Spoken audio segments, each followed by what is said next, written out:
Bismillahirrahmanirrahim. Bismillahirrahmanirrahim. Assalamualaikum warahmatullahi wabarakatuh. Alhamdulillahi hamdan katsiran thayyiban mubarakan fihi kama yuhibbu rabbuna wa yarda. Wa asyhadu an la ilaha illallah wahdahu la syarika lah wa asyhadu anna Muhammadan abduhu wa rasuluhu la nabiyya ba'dah. Qala Allah Ta'ala, a'udzu billahi minasyaitonir rajim. Ya ayyuhalladzina amanu taqullaha haqqa tuqatih wa la tamutunna illa wa antum muslimun. Allahumma salli wa sallim ala nabiyyina Muhammadin wa ala alihi wa ashabihi ajma'in. Amma ba'du. Ikhwani wa akhwati fillah, para asatidz, ustadzat, jamaah salat subuh yang dimuliakan Allah Subhanahu wa taala. Mari kita bersyukur kepada Allah dan mengucapkan alhamdulillah atas karunia yang amat sangat banyak diberikan kepada kita. Lebih-lebih lagi kenikmatan al-iman, kenikmatan Islam, sehat walafiat, dan Allah panjangkan umur kita.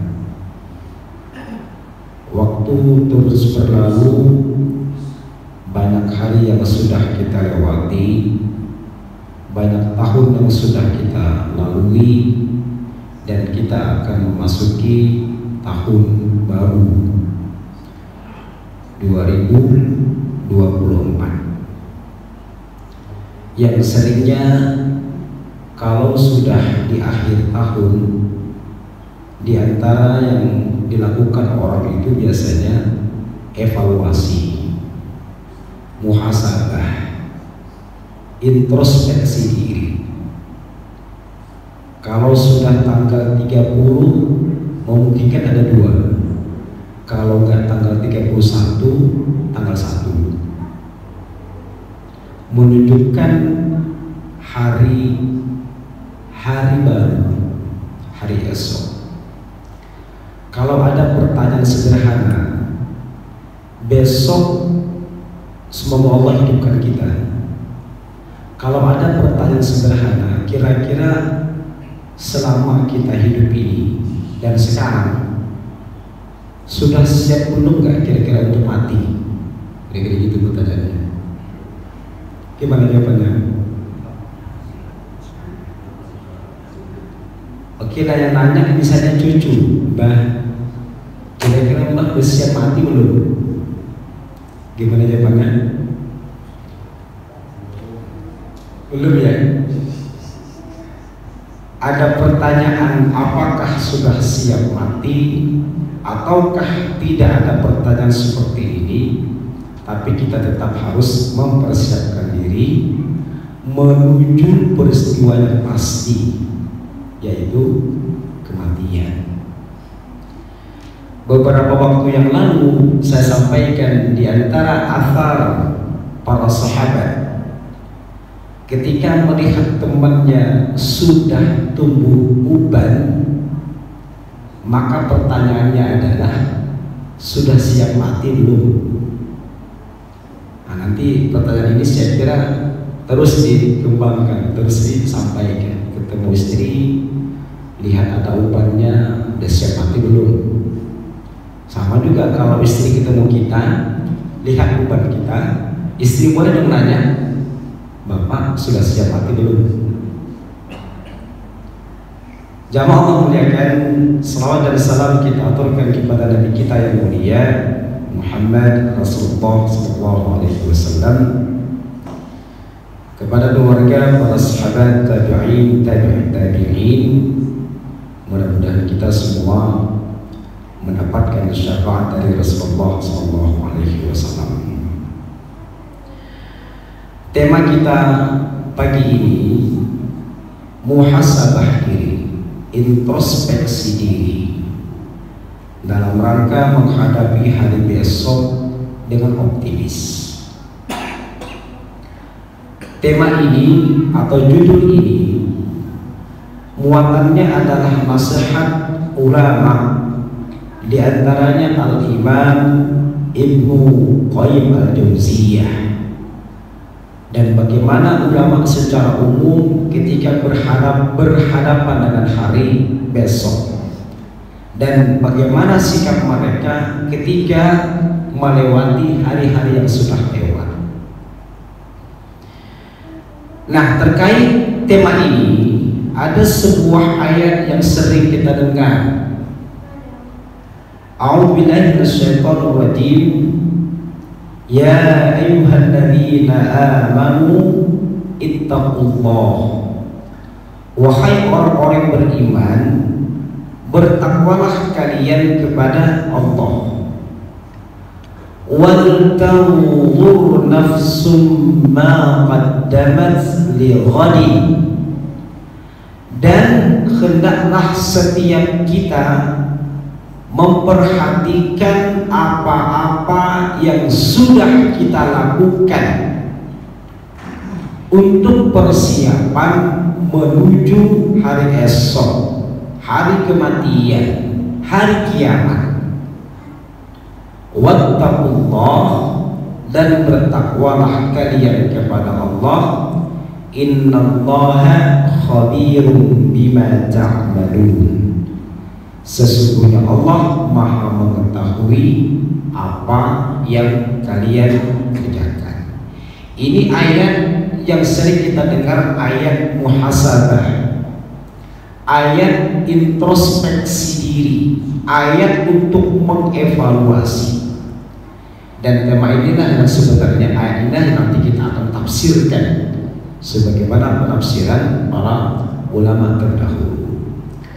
Nah, jamaah Allah muliakan, ternyata introspeksi diri ini atau muhasabah ini perintah dari langit, perintah Allah Subhanahu wa ta'ala. Dan Allah mengawali seruan introspeksi ini dengan panggilan indah, wahai orang-orang yang beriman. Untuk orang yang beriman, Allah awali dengan kata ittaqullah, bertakwalah kalian kepada Allah. Karena ini takwa segala-galanya. Dia akan dipandang baik kalau sudah memiliki sifat takwa. Sukses dia, amat sangat terhormat dia kalau memiliki sifat takwa. Jadi Allah memerintahkan kita untuk introspeksi diri, tapi diawali dengan perintah bertakwa. Al-Imam Al-Qurtubi, beliau mengatakan semua kita harus punya sifat takwa ini. Takwa ini dalam bahasa sederhananya adalah penjaga, pelindung, tameng, hijab antara kita dengan sesuatu yang kita takuti, penghalang antara kita dengan murka Allah Subhanahu wa ta'ala. Itu takwa. Jadi kita harus punya tameng ini, harus punya hijab, harus punya perisai. Jangan sampai murka Allah ini turun, marah Allah ini datang. Apa tameng yang harus kita miliki supaya murka Allah tidak datang? Beliau mengatakan tiga cara.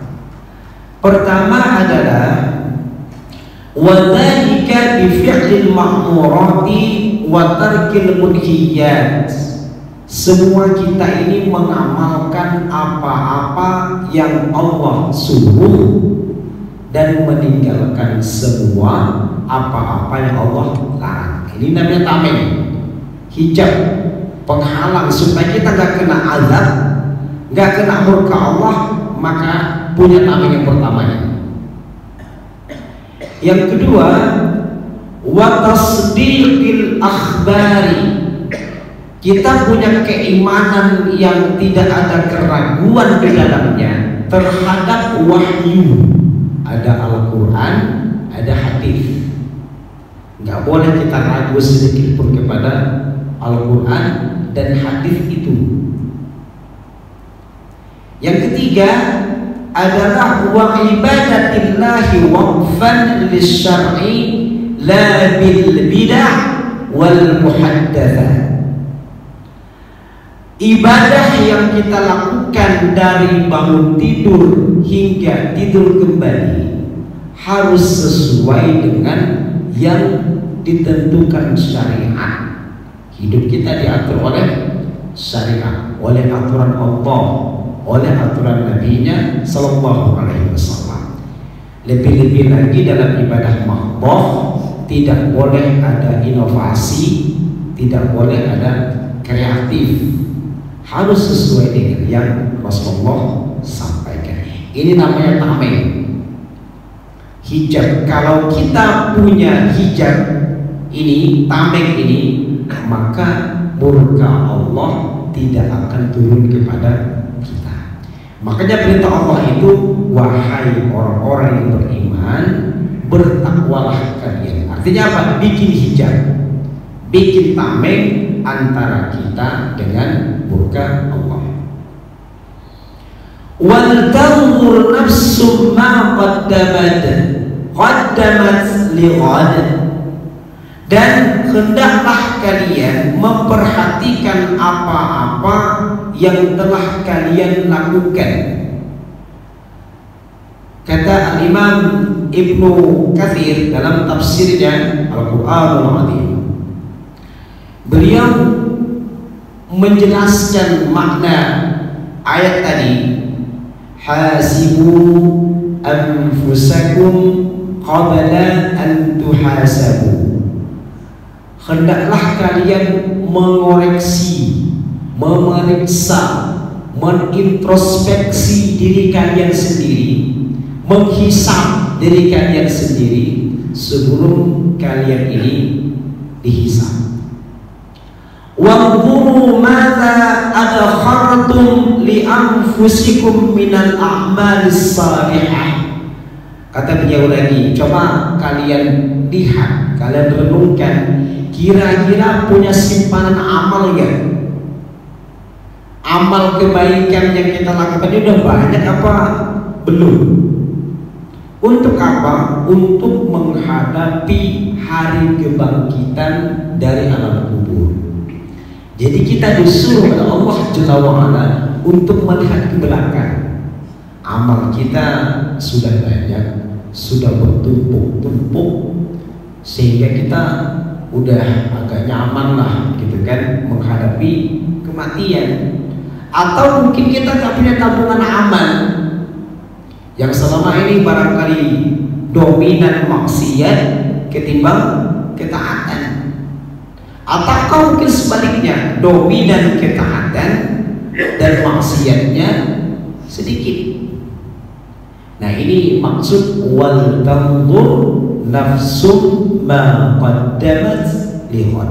Lihatlah simpanan amal kalian, tabungan amal-amal saleh kalian untuk menghadapi hari kebangkitan dari alam kubur.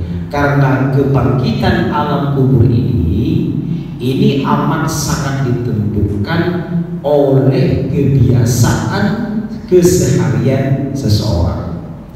Al-Imam Ibnu Katsir dalam tafsir yang sama, beliau berkata, orang ini akan mati sesuai dengan kebiasaannya ketika dia hidup, dan akan Allah bangkitkan sebagaimana dia mati. Kalau dia punya kebiasaan baik, insya Allah akan Allah matikan dalam keadaan melakukan kebaikan, dan Allah bangkitkan dia dalam melakukan kebaikan, seperti melakukan kebaikan. Tapi sebaliknya, kalau dia punya kebiasaan buruk, maka na'udzubillah, Allah akan wafatkan dia dalam keadaan buruk, dan Allah akan bangkitkan dia seperti melakukan amalan buruk. Jamaah muliakan, mengapa kita muhasabah? Jadi sebenarnya muhasabah ini nggak mesti harus akhir tahun.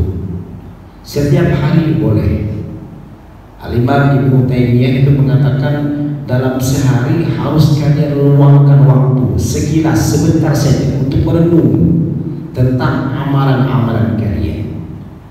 Nah, pertama, orang yang introspeksi diri ini adalah jiwanya orang-orang yang bertakwa.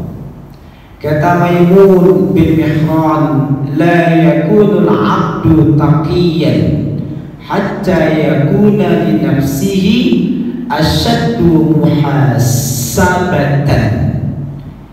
Jadi nggak sampai kepada derajat takwa orang yang tidak melakukan muhasabah, nggak melakukan introspeksi diri, nggak bisa ke derajat yang amat sangat mulia kalau dia nggak melakukan amalan muhasabah ini. Ini alasan yang pertama.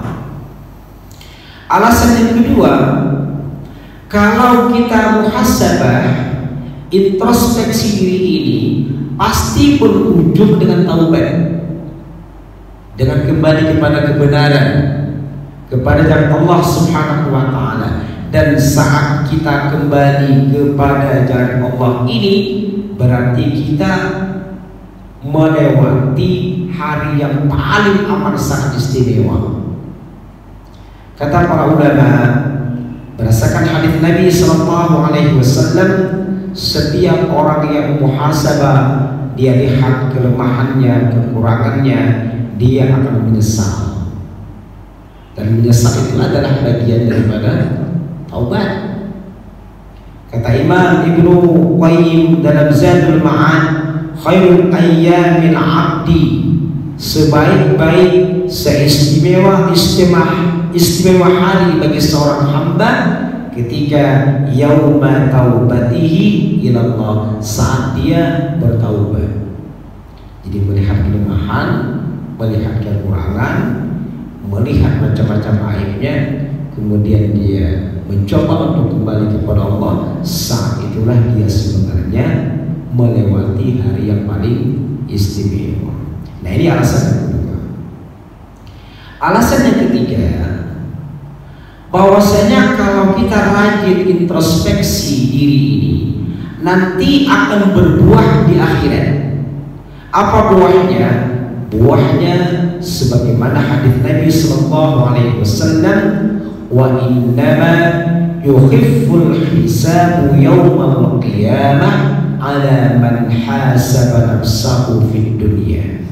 Orang yang rajin muhasabah, introspeksi diri, maka nanti di akhirat akan ringan hisabnya, karena dia di dunia ini sudah sering melakukan hisab, sering melakukan introspeksi diri. Yang keempat, bahwasanya kalau kita rajin introspeksi diri, maka banyak hal-hal yang terselesaikan.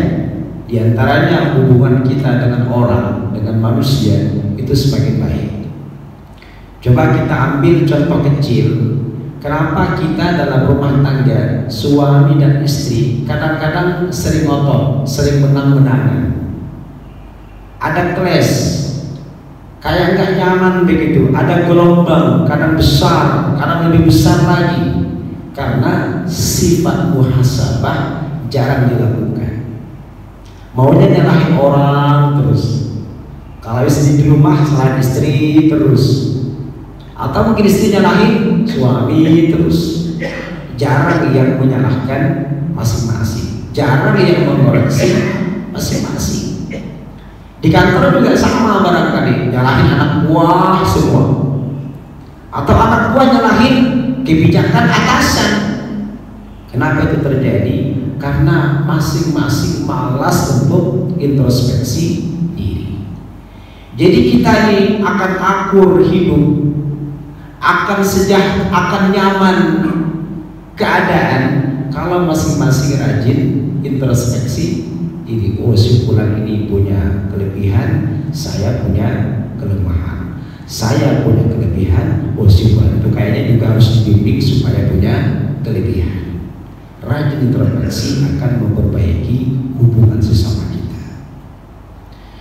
Dan yang terakhir, bahwasanya orang yang rajin introspeksi diri ini, dia akan jauh dari sifat kemunafikan. Karena memang banyak orang yang kadang-kadang berkata, tapi antara perkataannya dengan apa yang dia lakukan ibarat seperti api dengan panggang, jauh sekali.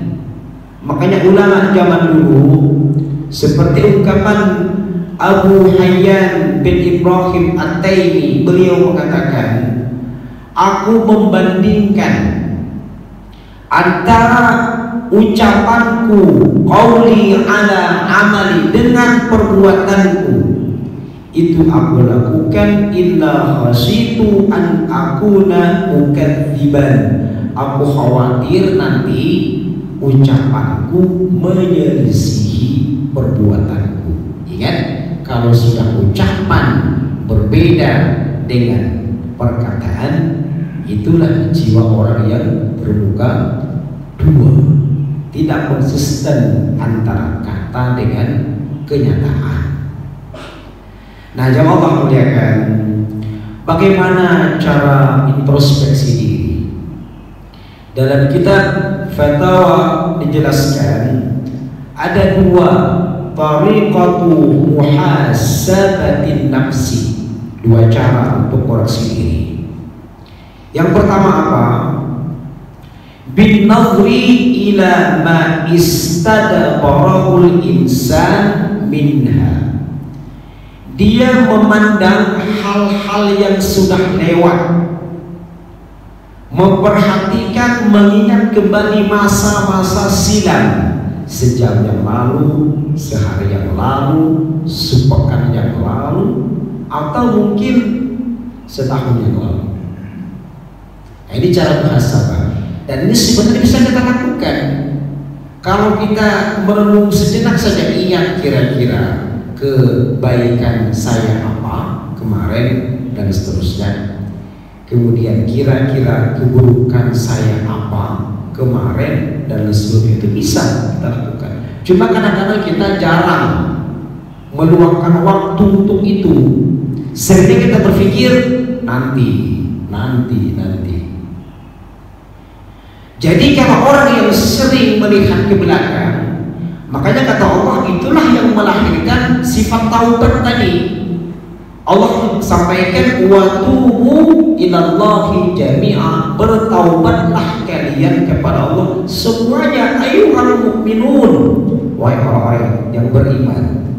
Jadi tidak hanya untuk orang-orang yang berdosa terus bertaubat, untuk orang beriman saja perintahnya bertaubat, la'allakum tuflihun, agar kalian ini beruntung. Ini cara pertama, melihat masa silam, melihat yang sudah lewat, apa yang sudah kita lakukan. Yang kedua adalah bin nadri ilal mustaqbalil a'mal, melihat ke depan. Melihat ke depan, tentu kita dalam bahasa Dr. Muhammad Nathir, jam berapa sekarang? Jam berapa sekarang artinya bukan kita melihat di jam 5.20, bukan begitu maksudnya. Jam berapa sekarang itu artinya apa yang terjadi hari ini, atau kemungkinan yang terjadi besok. Maka kita berpikir rencana, target. Itu cara mengevaluasi. Kira-kira kemarin, kemudian dengan peristiwa yang besok seimbang nggak? Contoh paling dahsyat sekali, besok ada kematian, besok peristiwa kematian, dan semua kita akan mengalami itu. Kira-kira kalau kita lihat masa silam kita, di sana ada dua, ada kebaikan, ada dosa. Kira-kira bisa mengimbangi nggak dengan adanya kematian? Dominan maksiat apa dominan ketaatan masa silam itu? Nah, makanya ini cara yang dijelaskan oleh para ulama, bahwasanya ada dua langkah untuk introspeksi diri. Lihatlah masa silam dan lihatlah yang akan datang. Yang pasti akan datang itu adalah kematian.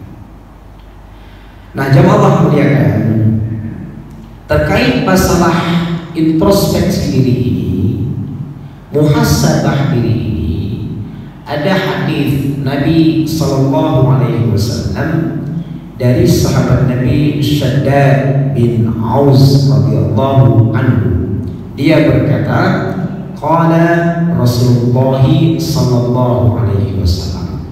Rasulullah bersabda, apa kata Nabi? Al-kaisu, orang cerdas, man dana nafsahu wa amila lima ba'dal mauti. Orang cerdas ini adalah orang yang mampu menata, mengelola gejolak jiwanya,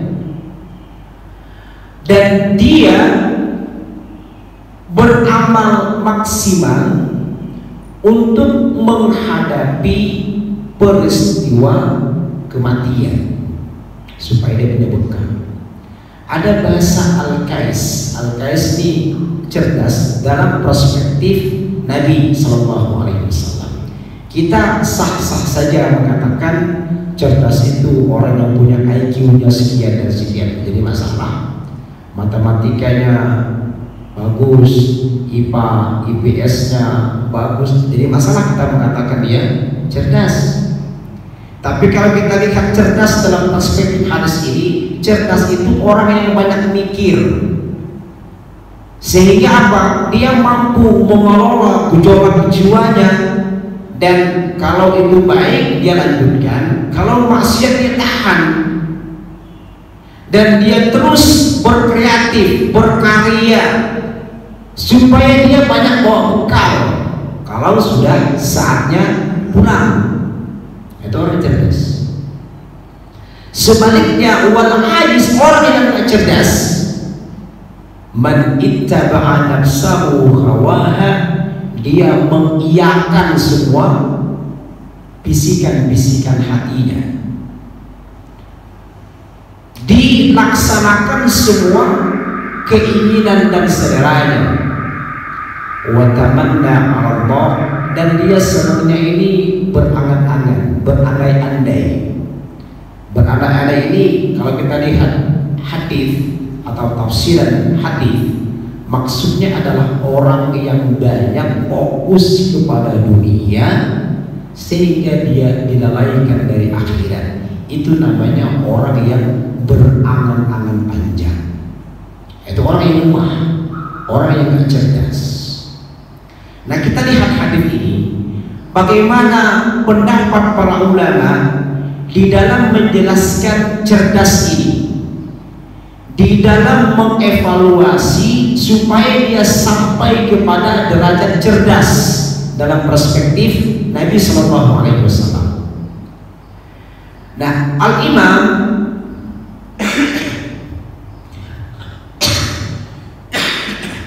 Al-Utsaimin di dalam Syarah Riyadhus Shalihin, beliau mengajak kita cara bekerja seperti bekerjanya orang cerdas. Ini kerjaan orang cerdas ini. Dan nanti kalau sudah cerdas, pribadinya akan baik. Pertama kata beliau, ini coba kita masing-masing jawab Pak ya. Jawab boleh lah masing-masing, maksudnya boleh diungkap, tapi mungkin bisikan hatinya berkata. Pertama, seringlah kita bertanya, mana ahmadu minal wajibi? Kira-kira perintah Allah apa saja yang sudah kita ketahui ini yang kita lakukan? Bapak bisa melihat perintah Allah ini kan banyak sekali. Ada namanya yang wajib, yang mahdoh, ada yang gak mahdoh. Sholat sederhana, sholat, infak, saum, apalagi itu.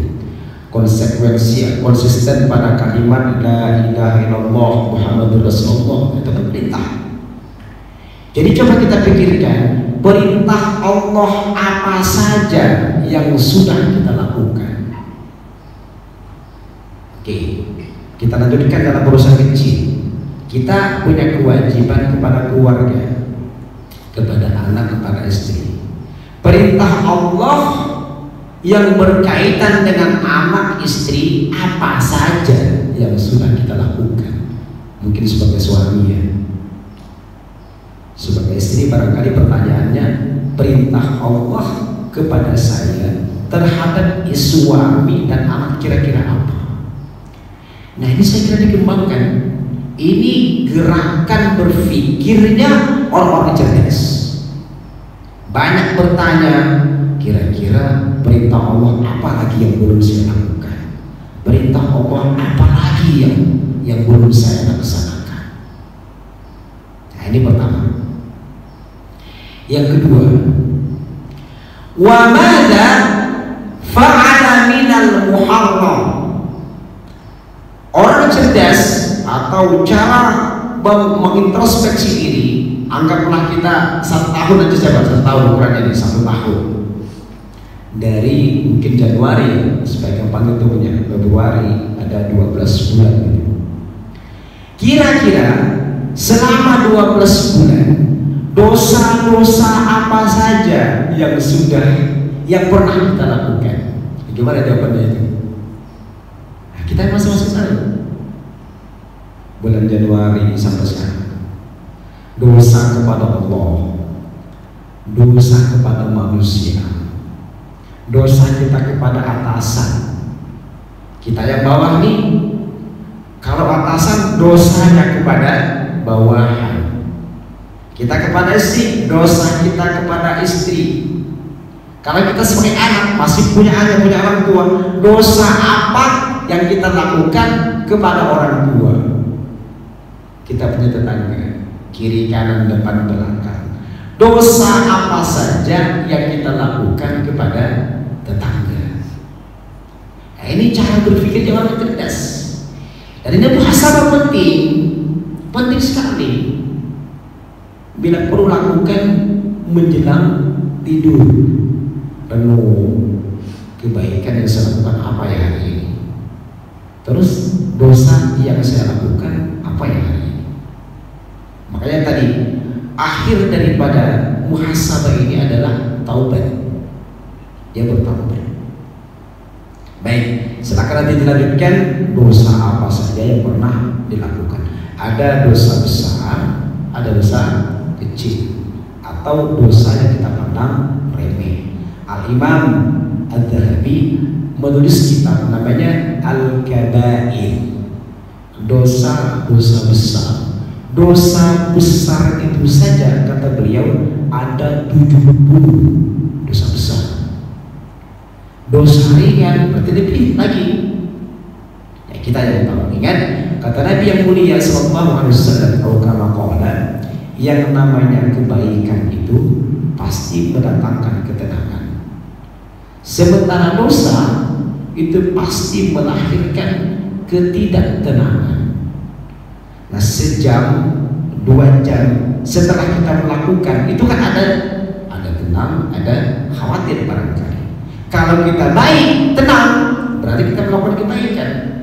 Tapi kalau kita tidak tenang, jangan-jangan kita melakukan maksiat. Ini yang kedua.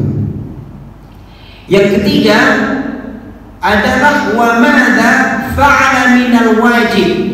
Kira-kira perintah Allah yang banyak itu apa saja yang pernah kita remehkan? Artinya yang gak maksimal kita lakukan.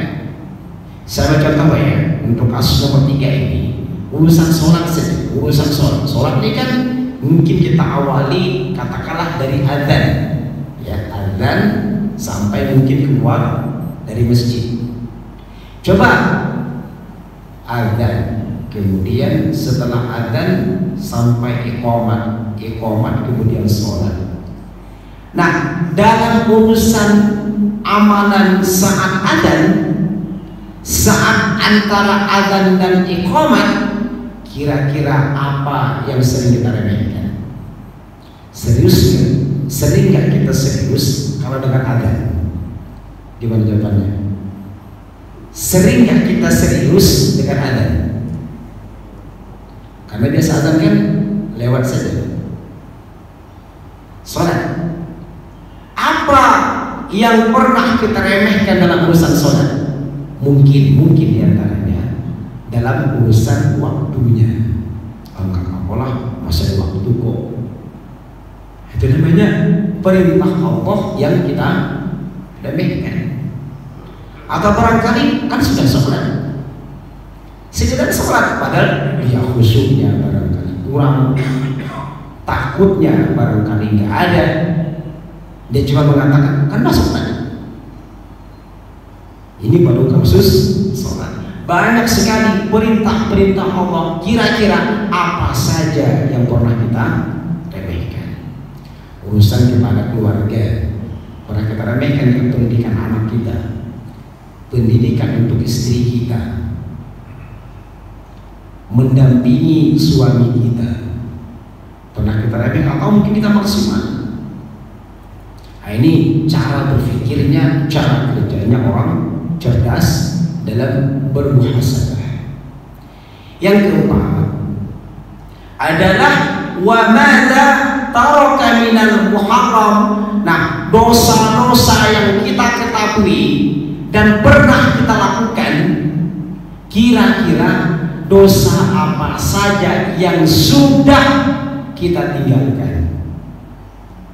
Ngomong mungkin dulu pernah gak jujur. Nah, sekarang kira-kira gimana? Sudah tetap jujur atau mungkin sekali-kali jujur, sekali-kali gak jujur, atau begitu?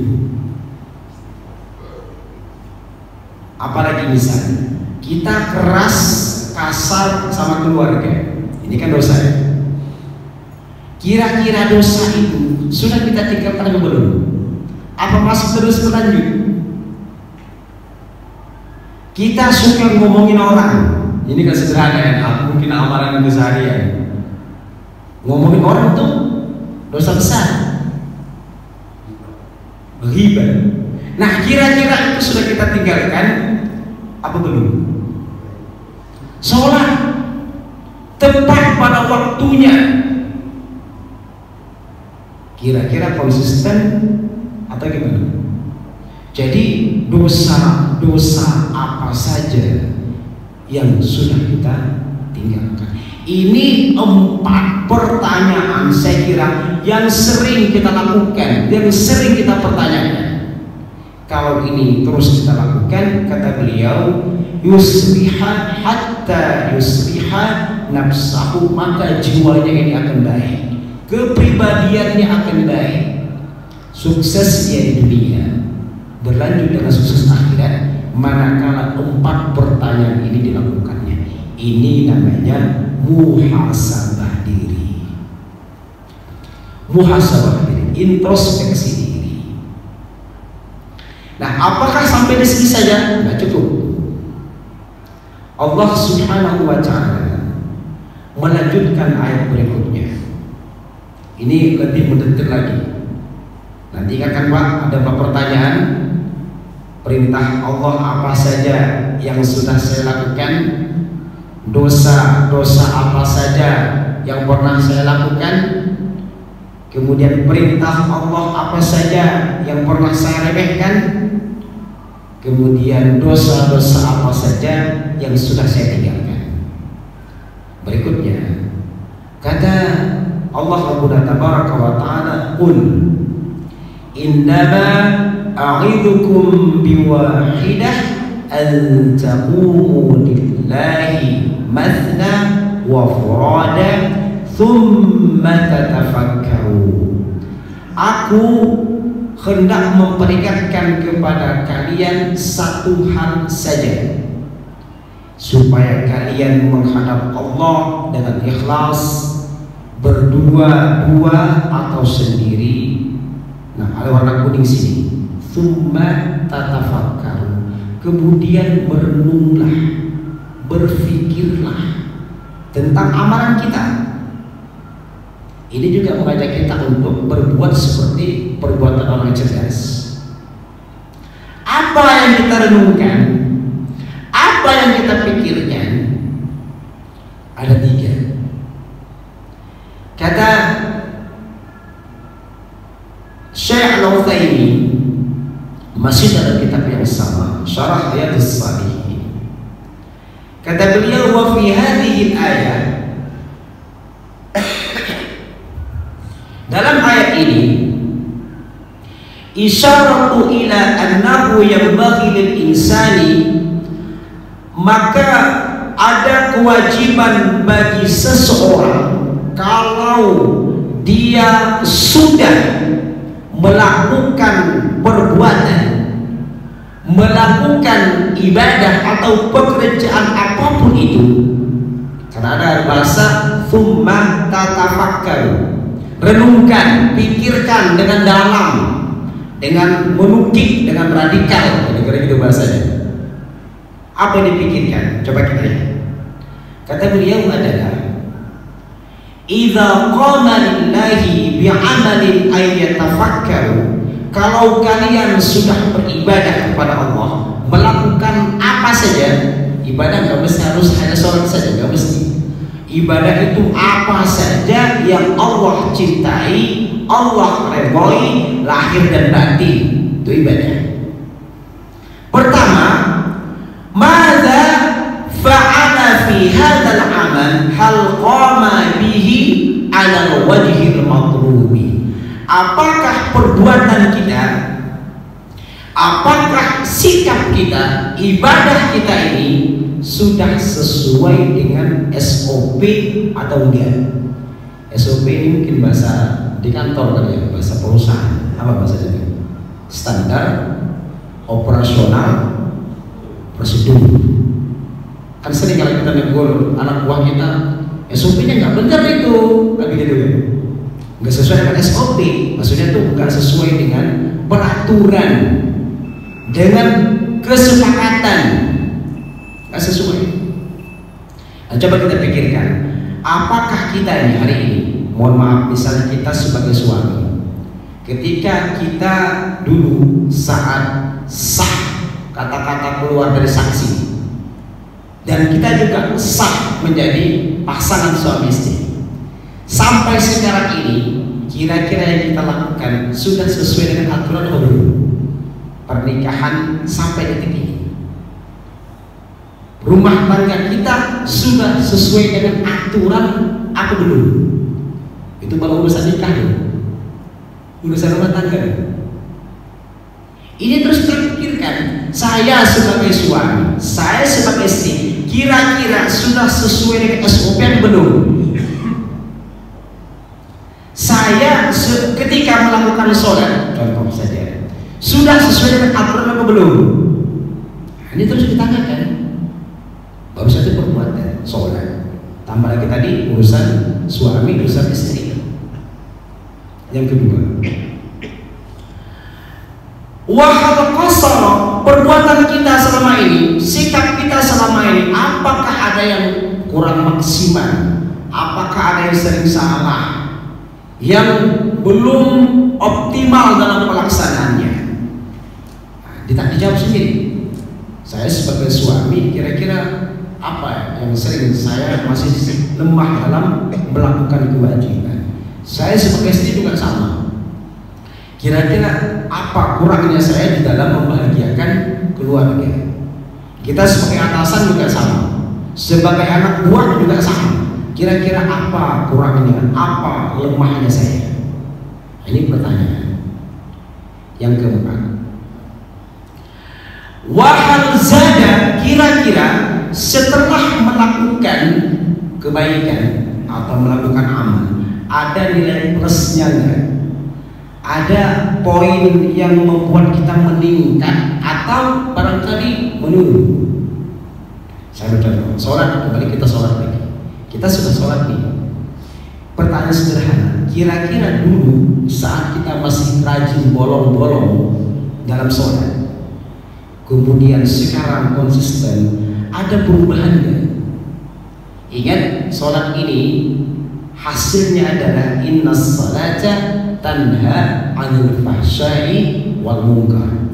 Sholat itu pasti menghalangi orang dari perbuatan keji dan munkar. Nah, kira-kira kita sudah konsisten sholat ini masih maksiat nggak? Kira-kira masih berbuat keji, masih berbuat mungkar ya? Kalau masih, ada yang salah berarti. Karena yang namanya sholat pasti melahirkan insan yang jauh daripada keji dan mungkar. Nah, berarti kalau kita simpulkan Pak, ada 7 berarti yang harus kita ulang-ulang pertanyaannya.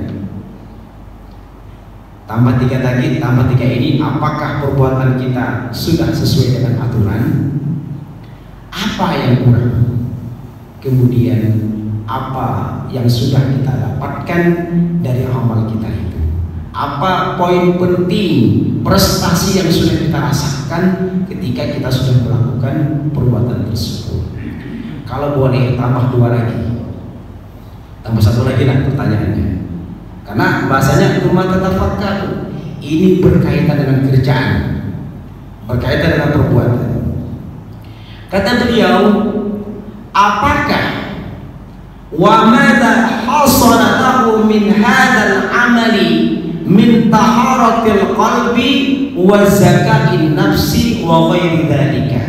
Apakah perbuatan yang sudah kita lakukan membersihkan hati kita atau ngotorin kira-kira? Bapak coba berpikir semalam habis Isya sampai hari ini, sampai detik ini, kira-kira amalan kita dari habis Isya membersihkan hati apa ngotorin hati kira-kira? Baru semalam dulu. Mungkin diperpanjang lagi dari habis Asar sampai sekarang. Amal kita ini bersihin hati apa ngotorin hati? Setahun. Kira-kira kita kerja, kita berbuat dalam setahun ini, banyaknya ngotorin hati atau bersihin hati? Jawab Allah muliakan, kalau itu kita lakukan, maka jiwa kita akan benar. Oleh karena itu, kalau kita simpulkan berarti mungkin 8 jadi Pak ya? 8. Saya ulangi lagi ya. Pertama, seringlah bertanya perintah Allah apa saja yang sudah kita lakukan. Yang kedua, dosa apa saja yang sudah kita lakukan. Yang ketiga, perintah Allah apa saja yang kita remehkan. Yang keempat, dosa apa saja yang sudah kita tinggalkan. Tambah lagi 3. Apakah perbuatan kita selama ini sesuai dengan aturan apa enggak? Yang ke berapa? Yang ke-6. Yang ke-6. Apakah ada yang kurang? Yang ke-7 ada nilai plusnya. Kalau kita melakukan yang terakhir, apakah pekerjaan kita membersihkan hati atau enggak?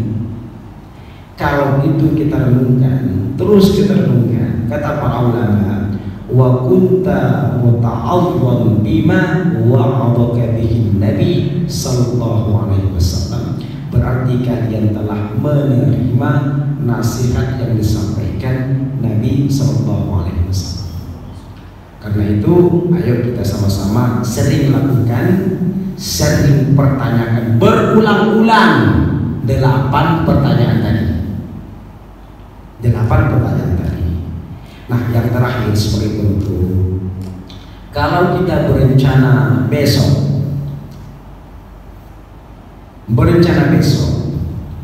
untuk melangkah sesuatu yang baru, kata Al-Imam Al-Hasan Al-Basri rahimahullahu abdan waqafa inda hammihi, sebab Allah merahmati seseorang yang kalau melakukan apa saja dia merenung dulu, berpikir dulu. Ingat, melakukan apa saja, berpikir, berkata apa saja, dia merenung sejenak.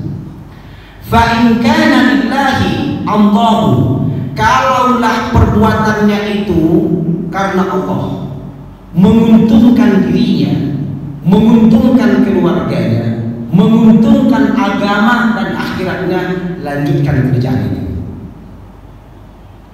Wa in kana li ghairihi, kalau kita ingin melakukan sebuah perbuatan, tapi perbuatan itu karena manusia semua, tidak ada yang karena Allah. merugikan kita, merugikan anak istri kita, merugikan akhirat kita, tinggalkan saja. Nah, ini cara bagus supaya apa? Langkah kita senantiasa baik. Nah, mudah-mudahan dengan 8 pertanyaan itu akan menjadikan jiwa kita baik dan akan melahirkan insan-insan yang insya Allah bertakwa kepada Allah Subhanahu wa Ta'ala. Mudah-mudahan tema tentang jangan gundah, tetaplah hari esok dengan optimis bisa kita sampaikan pada pertemuan di kemudian insya Allah. Saya kira demikian. Wassalamualaikum warahmatullahi wabarakatuh. Kalau ada pertanyaan kami persilakan. Silakan Pak Ji. Baik, terima kasih. Assalamualaikum warahmatullahi wabarakatuh. Waalaikumsalam warahmatullahi wabarakatuh. Terima kasih atas pembicaraannya. Namun ada satu hal yang ingin dapatkan sekarang juga. Ketika tadi kita bicara tentang yang menyampaikan takwa, yaitu tameng, siap, menurut saya, dari pertama adalah melaksanakan perintah dan menjalankannya. Yang kedua adalah mentaati apa yang berlaku. Yang ketiga adalah menjaga syariat.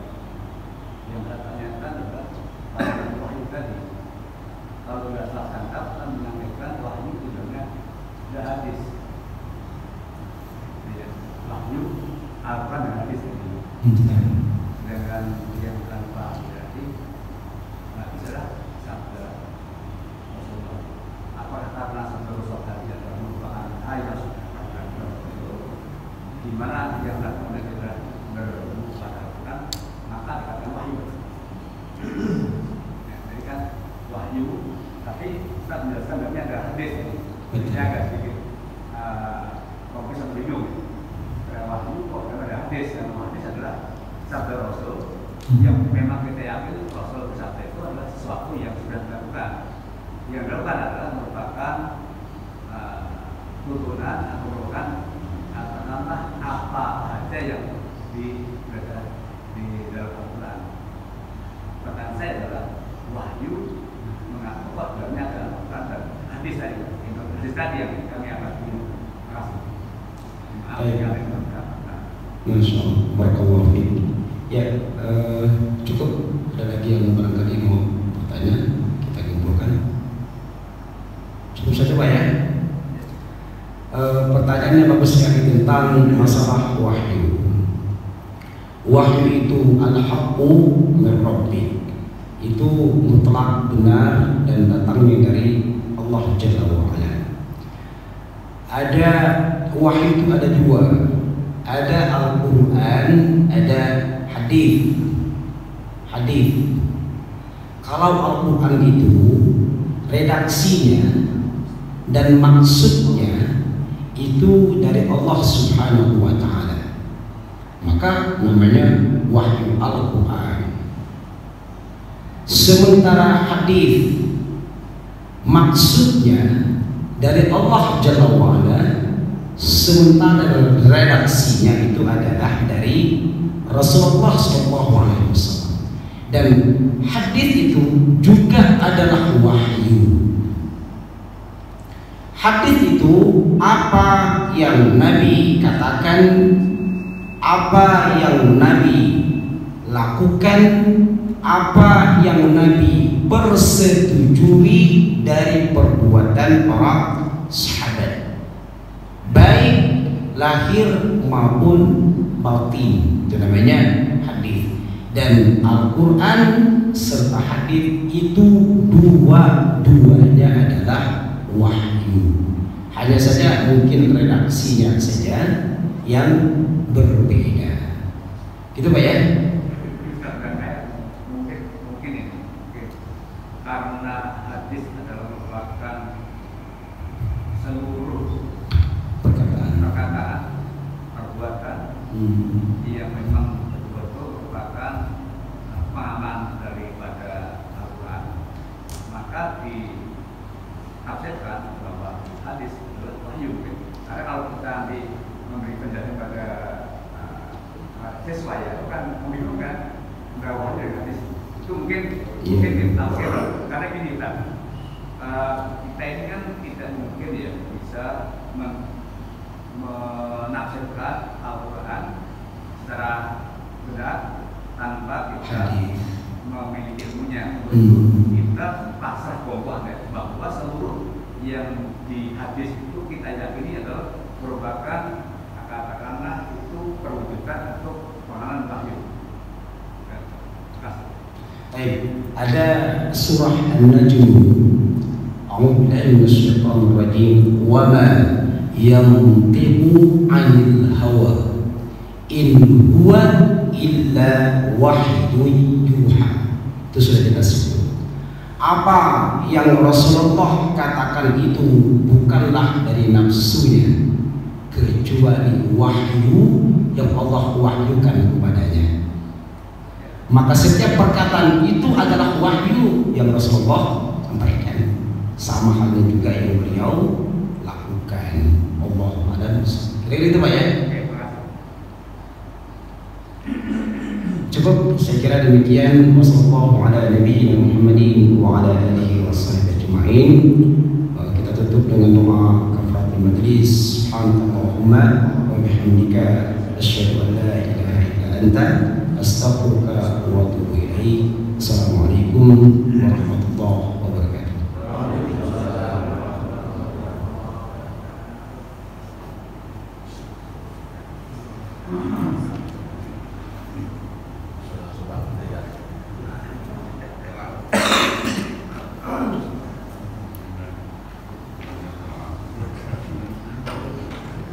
فبأي آلاء ربكما تكذبان